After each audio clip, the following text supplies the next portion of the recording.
Agora vai. Agora. E aí, minha galera?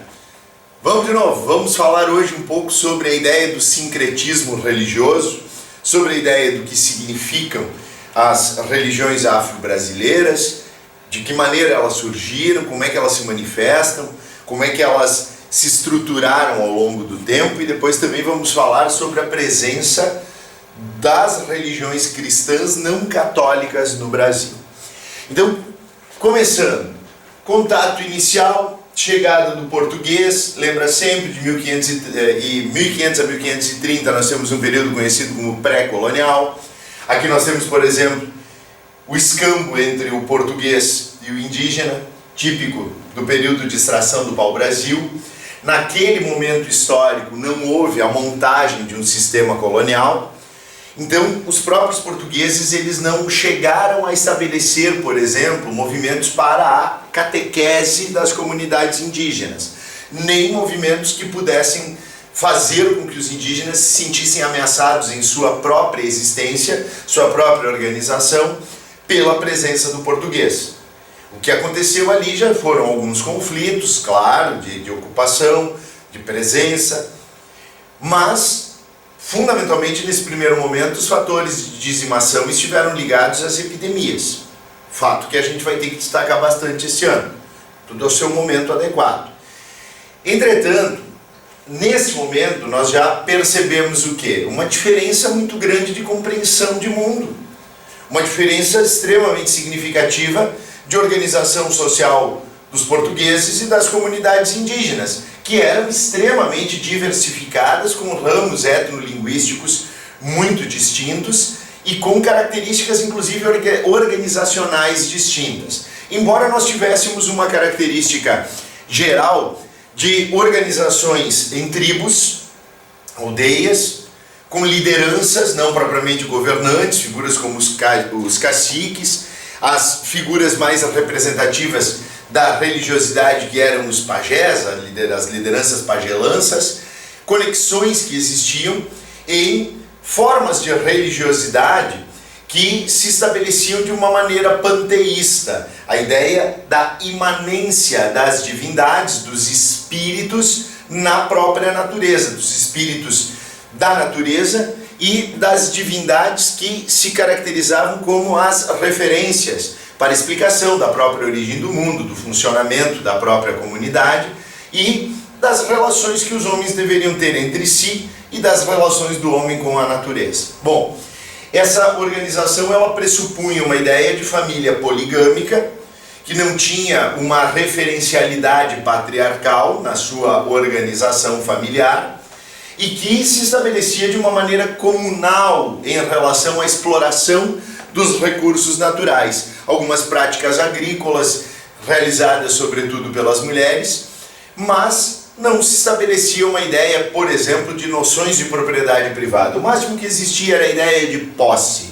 E a posse relacionada a coisas que tu pode trocar com os outros e até mesmo posse de bens imateriais que poderiam ser trocados por bens materiais. Sim, por exemplo, as ideias das rezas, as ideias das proferências que se faziam, sobretudo a partir das figuras dos próprios pajés, dos xamãs, em relação ao conhecimento herbolário, ao conhecimento das ervas, para a curandeirice, para o curandeirismo. E aí se trocava elementos materiais por esse tipo de elemento imaterial que era a própria crença na cura. Pois bem, mas o que nós temos aqui como foco hoje é justamente a realidade de diferenciação entre as comunidades indígenas. Aqui uma representação da Confederação dos Tamoios, que se preparavam para enfrentar os portugueses na época de expansão em direção à região da Baía da Guanabara. E aqui nós temos um ritual antropofágico tupinambá, que foi presenciado por esse cara aqui, que foi o primeiro Papai Noel do período colonial brasileiro, que é o Hans Staden, que está cagado de medo, está apavorado com as coisas que está vendo aqui, né? O ritual antropofágico tupinambá, que era relatado por esses viajantes como o Hans Staden. Aqui nós já temos uma imagem do que teria sido a primeira missa realizada pelo Frei Henrique de Coimbra em 26 de abril de 1500, ou seja, 4 dias depois da chegada dos portugueses, os portugueses já teriam colocado um sinal de mais grandioso, representativo da presença do cristianismo. Aqui já aparece um sujeito vestido com roupas que lembram um Batman branco, com outras criaturas com roupas bastante distintas, e as comunidades indígenas perplexas diante daquela representação que era trazida e que na imagem quer ser demonstrada sagrada diante dessas comunidades indígenas que descobririam a verdade da fé cristã, obviamente aos olhos dos portugueses, e em detrimento às suas próprias antigas concepções de verdade que seriam consideradas bastante inferiores.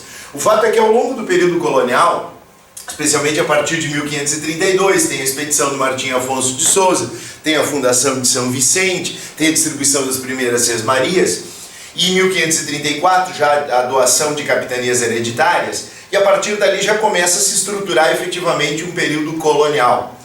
Aí a montagem do sistema colonial implicou também a montagem de um sistema cultural e religioso que sobrepunha o eurocêntrico português, o cristiano-cêntrico português, em relação às demais formas de religiosidade que passavam a ser tratadas como se fosse um misticismo pagão e que inclusive deveria ser combatido.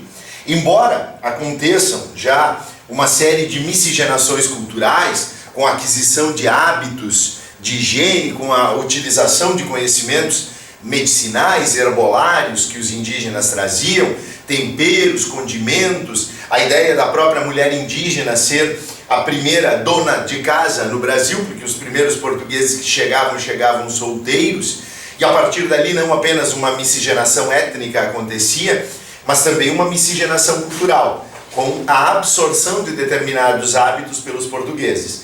Embora as próprias crendices, embora as próprias rezas dos indígenas já começassem a receber o elemento catecista, principalmente depois da chegada dos jesuítas, 1549. A partir dali, já com a ideia da existência de um governo geral, o catolicismo ele começa a se afirmar, ele é a religião oficial de todo o período colonial e todo o período imperial. Portanto, de 1534, quando se estabelecem as doações das capitanias, até 1889, o Brasil teve uma religião oficial, a católica. E, portanto, todas as demais religiões elas eram consideradas ou secundárias ou proibidas, perseguidas. E não nos esqueçamos que esse período de 1530 é um período que está nascendo e se consolidando o protestantismo na Europa. Então a própria criação da Companhia de Jesus, a própria criação da ordem jesuítica, ela é uma resposta católica à perda de fiéis que aconteciam na Europa pelas religiões protestantes, para as religiões protestantes, e ela também tem o missionarismo, essa ordem jesuítica, de expandir o catolicismo para o mundo. E os religiosos jesuítas, com a concepção de serem um exército de Jesus, eles partiam em suas missões. Até tem um filme maravilhoso, eu não lembro se é de 1984 ou 1985, de Roland Joffre, chamado A Missão. É muito bom, vale a pena vocês verem. A Missão. Se vocês observarem esse filme, ele tem o Robert De Niro como um dos protagonistas principais, Jeremy Irons e outros que agora me fogem à cabeça, que são maravilhosos, Liam Neeson.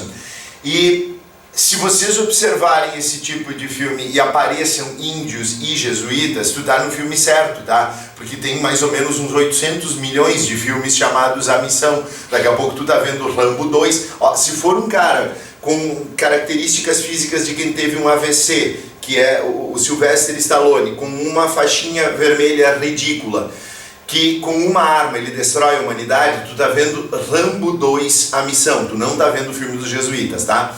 Então cuida bem, tem que ter padre, tem que ter índio, tem que ter catequese, tem que ter treta, certo? Mas os jesuítas, eles chegam à América com essa missão evangelizadora, essa missão catecista.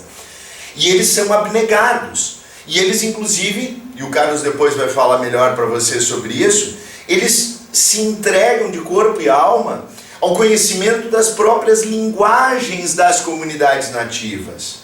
Cara, depois o padre Antônio Vieira vai querer fazer um glossário das línguas indígenas amazônicas.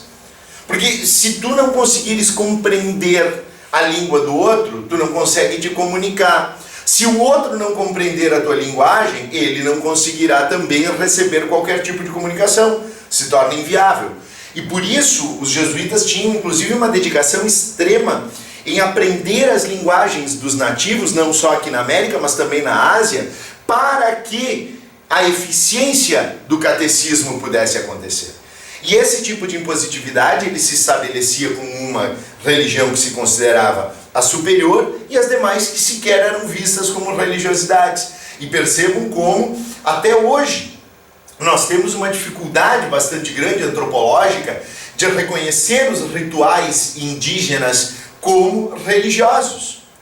Porque a nossa concepção, ela é construída ao longo de 5 séculos de história, fundamentados numa ideia de supremacismo da religiosidade cristã e, para muitos, durante muito tempo, o catolicismo. Pois bem, mas nós temos uma outra transformação muito significativa que se estabelece principalmente a partir de 1570, quando aí mais massivamente começam a ser importados trabalhadores africanos submetidos à escravidão. E aí nós temos o que? Percebam aqui, ó, nós temos uma realidade de áreas completamente diferentes que acabam sendo fornecedoras de mão de obra escrava para a América. Quando nós estudarmos a África pré-colonial, nós veremos que essas regiões, elas não tinham nenhum tipo de identidade e havia conexões muito restritas entre as comunidades, os reinos, as coletividades africanas dentro do próprio continente. Havia raríssimas conexões e elas eram mais estabelecidas entre as regiões, por exemplo, aqui do Reino de Gana, do Império Mali, do Império Shogun, que se sucederam nessa área da África Ocidental, conexões que se estabeleciam com a África do Norte. Inclusive desde o século 10, 11, 12, aí se acelera a penetração do islamismo nessa África subsaariana. Inclusive o Moussa Mansa, um dos mais importantes líderes, dos mais importantes reinantes dessa região, se converteu ao islamismo e fez uma peregrinação em direção a Meca, quando ele levou milhares de pessoas e uma quantidade enorme de prata para Meca. E ele era já um islâmico, mas as conexões elas se davam rarissimamente com os negros da África subsaariana, da África mais ao sul. E aí nós temos comunidades étnicas linguísticas de diversidades enormes entre os reinos bantus e os reinos sudaneses. A gente qualifica etnolinguisticamente esses dois ramos originais como os principais, que são os originários das comunidades africanas que são trazidas para cá. Então, a realidade que existia de crenças e de organizações sociais e políticas entre esses povos negros eram completamente diferentes e desarticuladas, inclusive com dificuldades de comunicação pela própria linguagem. E quando os negros eram trazidos de uma maneira violenta para a América, escravizados na própria África e vendidos para os portugueses, que criaram esse sistemático mercantilista tráfico escravista, lançados nos navios negreiros, que eram conhecidos como navios tumbeiros, tamanha era a quantidade de pessoas que morriam ou até cometiam suicídio porque preferiam a morte à escravidão. A presença, a chegada dessas comunidades africanas na América, ela vai produzir sincretismos que se originam na própria senzala. Antes de se estabelecerem sincretismos com as religiosidades dos brancos, os sincretismos culturais e religiosos aconteciam nas senzalas, palavra de origem africana que significa morada. E aí nós teremos diferenças bastante significativas entre o tipo de religiosidade que vai se desenvolver na América Central e no Caribe, nas próprias regiões negras norte-americanas do Sul, e as religiosidades que se formarão nos diferentes lugares do Brasil. Por quê? Porque essa miscigenação cultural e étnica que acontecerá nas senzalas, embora ela não apresente a cor da pele diferente, porque é uma miscigenação negra com negros na senzala, ela traz consigo a formação de religiosidades que nós consideraremos afro-americanas, que no Caribe resultariam depois na formação da santeria, e aqui no Brasil com as vertentes primeiro do candomblé e depois da Umbanda. E isso tudo submetidos a uma condição que é a mais desumana que pode existir, a de transformarem uma pessoa como coisa, a coisificação de um humano. E a partir dali com punições extremamente violentas, que eram aplicadas inclusive por escravos. Percebam que aqui tem um escravo chibatando o outro. São condições de sobrevivência que surgem ao longo desse período de colonização, que depois a gente vai estudar.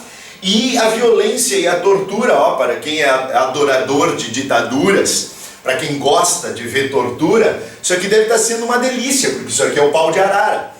Se tu gosta mesmo de tortura, te delicie, te delicie. Só me deixa longe disso e assim, nossa relação sempre profissional, tá? Porque ditadura não é comigo, nem canhotas, nem destras, nenhuma. E violência com a tortura de seres humanos, para mim, é uma das maiores abominações que podem existir.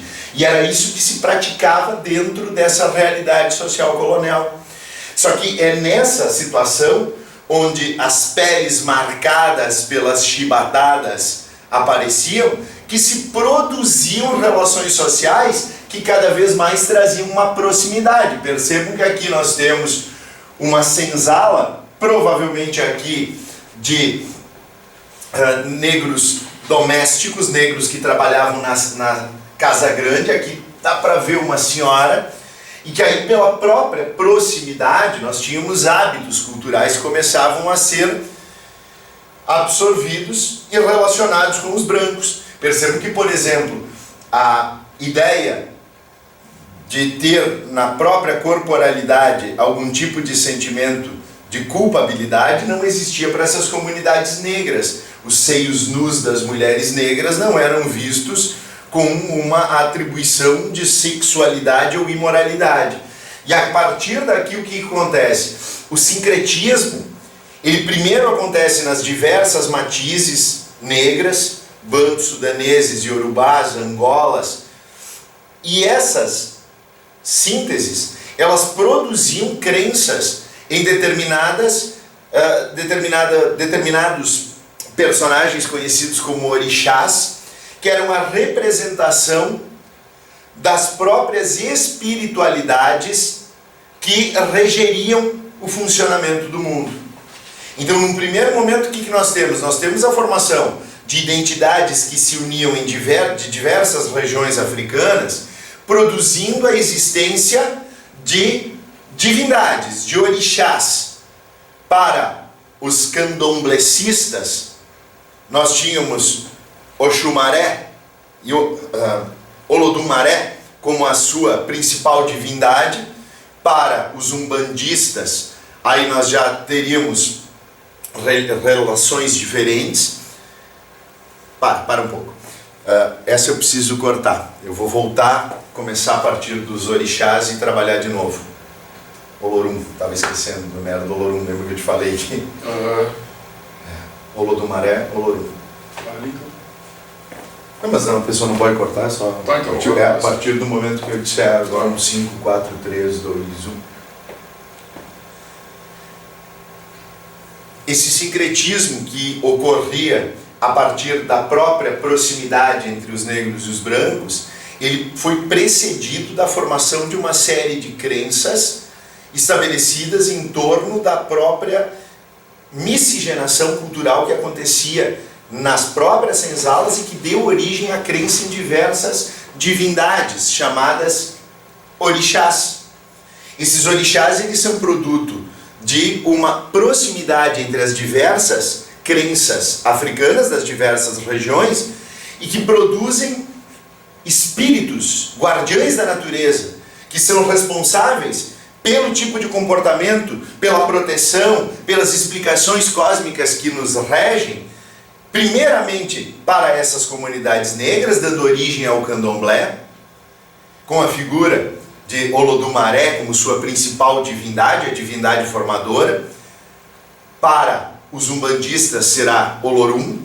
E aí, primeiramente, com a formação do candomblé, com os diversos orixás, que variavam de 16 até 20 orixás, começa a se estabelecer um sincretismo que depois também vai se verificar na Umbanda.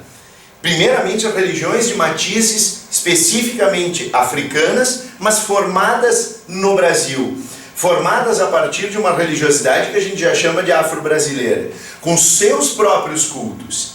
E essas divindades, com suas representações, primeiramente, elas eram cultuadas nos terreiros, dentro da própria senzala.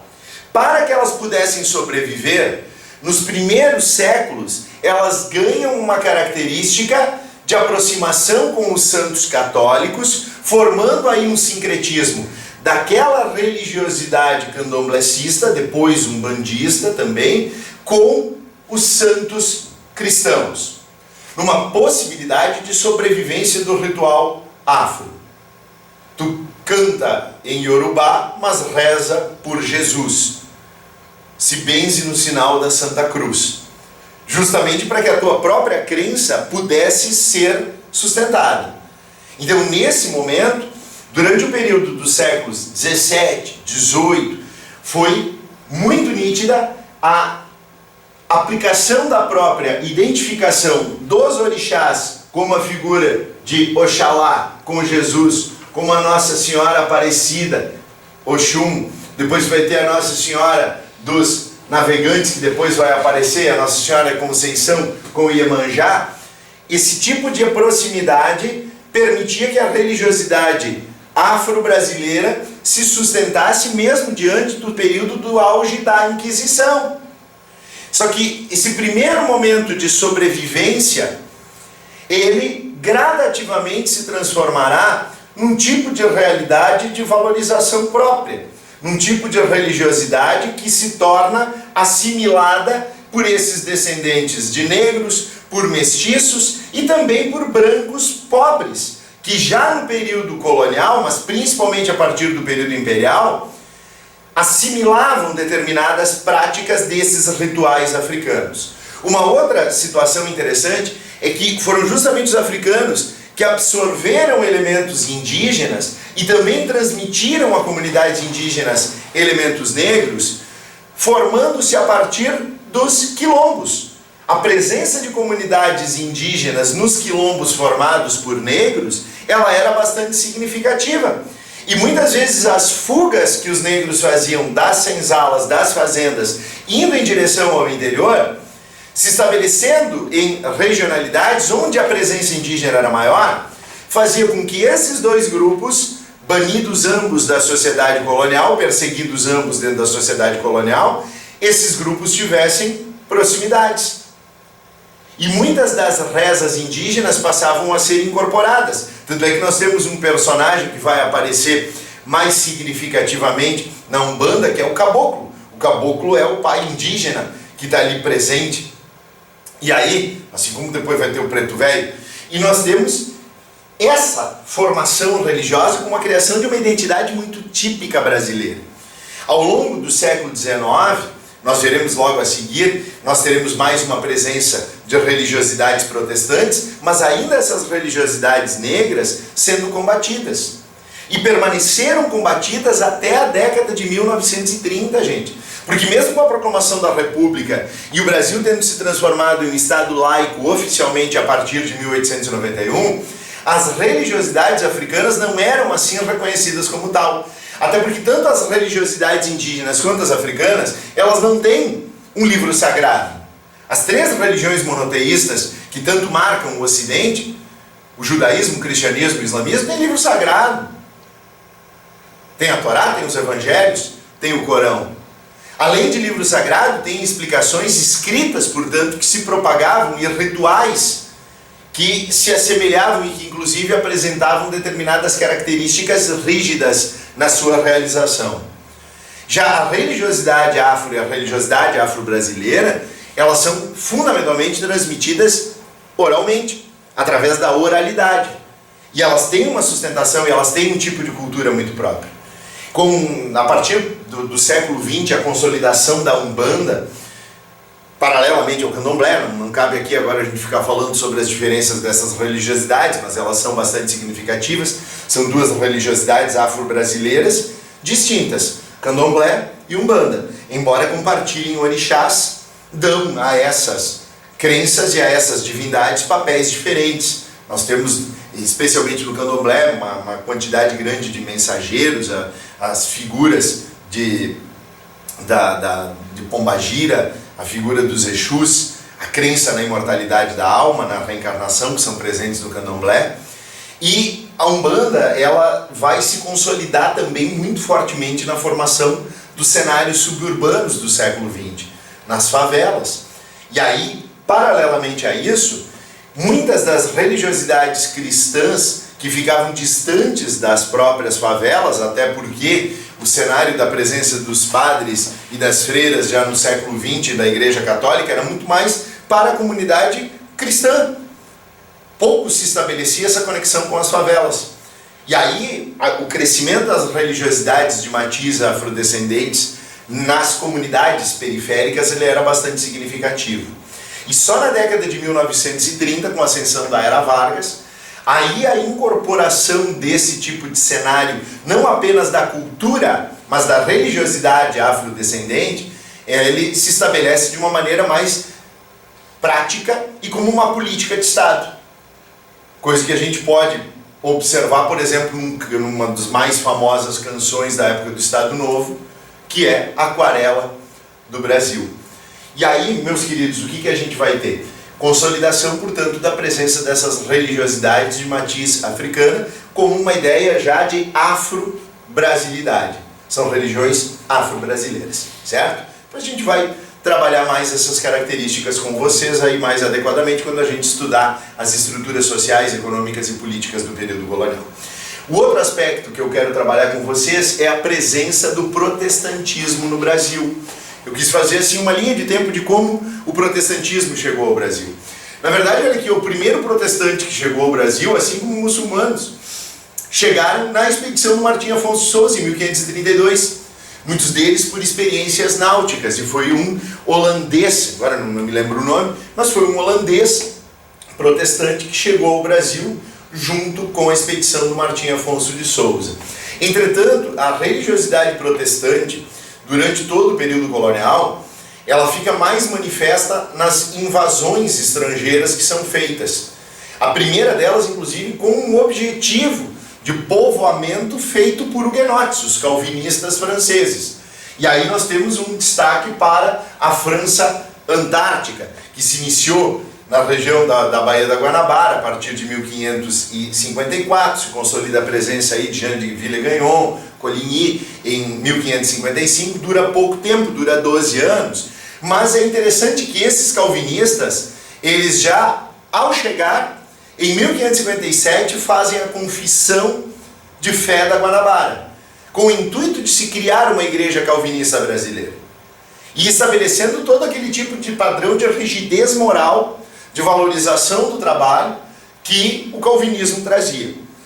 Há uma mobilização muito grande dos católicos, inclusive o primeiro líder, o primeiro pastor protestante do Brasil teve a sua sentença de morte avalizada pelo padre Anchieta. O padre Anchieta foi decisivo, junto com o governador geral Mendes Sá, seu sobrinho Estácio de Sá, a formação de tropas ligadas a Portugal e que expulsaram os franceses da Baía da Guanabara de uma maneira extremamente violenta.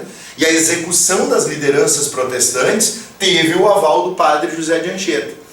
Depois disso nós tivemos uma nova invasão francesa no Maranhão, dura muito pouco tempo, dura de 1612 a 1614, e nós temos uma presença maior dos holandeses, especialmente na região de Pernambuco, com a liderança do Maurício Nassau. Aí já foram construídas uma série de igrejas protestantes de características calvinistas na região de Pernambuco naquele momento. Não é de graça que há uma mobilização muito grande do padre Antônio Vieira, falando do sermão, não sei o que, das armas, justamente para se mobilizar a população católica para combater a presença desses protestantes. Isso que justifica, por exemplo, a presença de negros e índios católicos no combate à presença dos holandeses. Aí a figura de Henrique Dias, a figura de Felipe Camarão, ambos já católicos, já submetidos ao missionarismo daqueles jesuítas. Assim como também os protestantes começaram a pregar a fé protestante, a fé do cristianismo protestante, para as comunidades indígenas e negras das regiões de Pernambuco em direção ao Maranhão. Lembrando que ainda a Bahia permanecia como um baluarte católico. Os holandeses foram expulsos rapidamente em 1625, depois de uma breve ocupação entre 1624 e 25 da região da Bahia. Então, no período colonial, sempre através de invasões é que nós tivemos uma presença. E o culto protestante ele era extremamente perseguido. Não é de graça que o auge da Inquisição no Brasil se dá também durante esse período da presença dos holandeses na região. Depois, as coisas começam a mudar no período joanino. Não se esqueçam que em 1808, toda a operacionalidade da vinda da família real portuguesa para o Brasil foi avalizada e protegida pelos ingleses. Portugal e Inglaterra já tinham uma proximidade muito grande, e em 1808, por exemplo, assim que chega ao Brasil, Dom João abre os portos brasileiros às nações amigas, e em 1810 ele faz os tratados comerciais, que também traziam cláusulas jurídicas e religiosas que permitiam aos ingleses abrirem a primeira igreja protestante lá na região do Rio de Janeiro. Uma igreja para os seus súditos, uma igreja para os súditos da coroa britânica e da igreja anglicana, de pequeno espaço, e todo esse culto ele só poderia se estabelecer de uma maneira reclusa e privada na própria igreja ou nas casas desses anglicanos. Com a proclamação da independência do Brasil, a chegada de imigrantes trouxe consigo, embora o Brasil desde 1824, a Constituição, afirmasse a Igreja Católica como oficial, outras religiões cristãs começaram a ser toleradas. Só que, claro, numa situação de predominância, de proeminência do catolicismo. E aí nós temos a presença de imigrantes alemães, fundam as primeiras igrejas luteranas, nas regiões próximas ao Rio de Janeiro, e também aqui no Rio Grande do Sul, em São Leopoldo. A primeira igreja luterana já é fundada na comunidade de São Leopoldo, e os primeiros pastores começam a pregar. Em seguida nós temos, ao longo do período imperial, a presença de imigrantes norte-americanos, de imigrantes ingleses, de imigrantes holandeses, de imigrantes escoceses, que gradativamente vão trazendo novas igrejas evangélicas protestantes. A igreja batista, a igreja presbiteriana, cuja origem é escocesa, a igreja metodista e a igreja adventista, que chegam entre as décadas principalmente de 1850 a 1890. Eu arredondei aí 1890 até o início da igreja adventista, mas a República havia sido proclamada em 15 de novembro de 89. Mas é uma decorrência dessas primeiras levas que aqui chegavam. No início do século XX é que chega o pentecostalismo ao Brasil. A igreja pentecostal ela é trazida em 1910 com a fundação da Assembleia de Deus. Depois, gradativamente, nós temos a presença de um novo missionarismo mais efetivo com o Exército da Salvação.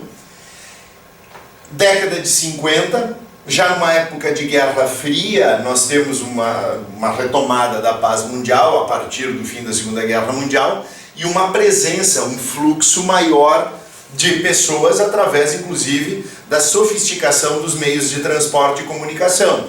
E aí nós temos uma nova onda pentecostal significativa que se estabelece a partir da criação da Igreja do Evangelho Quadrangular e depois da Igreja Deus é Amor. Duas igrejas pentecostais que se estabelecem primeiramente no norte e no nordeste e que depois vão evoluindo na sua progressão em direção às demais regiões do Brasil. Só que nos anos 70 é que uma onda neopentecostal se estabelece. Aí já bastante influenciada também pelas próprias mudanças das circunstâncias econômicas norte-americanas.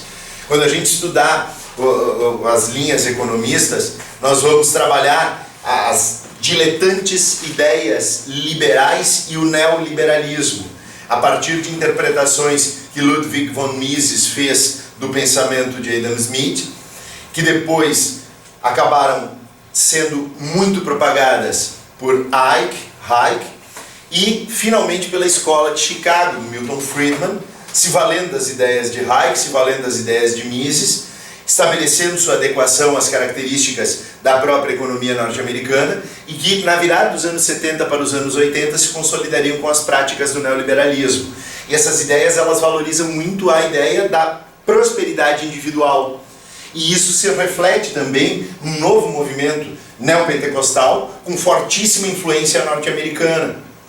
E aqui nós passamos a ter a fundação da Igreja Universal e a aplicação de teorias econômicas na própria, olha o sincretismo como acontece permanentemente, na própria doutrinação da religiosidade, com uma ideia de valorização muito da reciprocidade do que tu entregas para Deus e do que Deus te dá de volta, em dobro. E aí com uma valorização do que? Dessa teologia da prosperidade.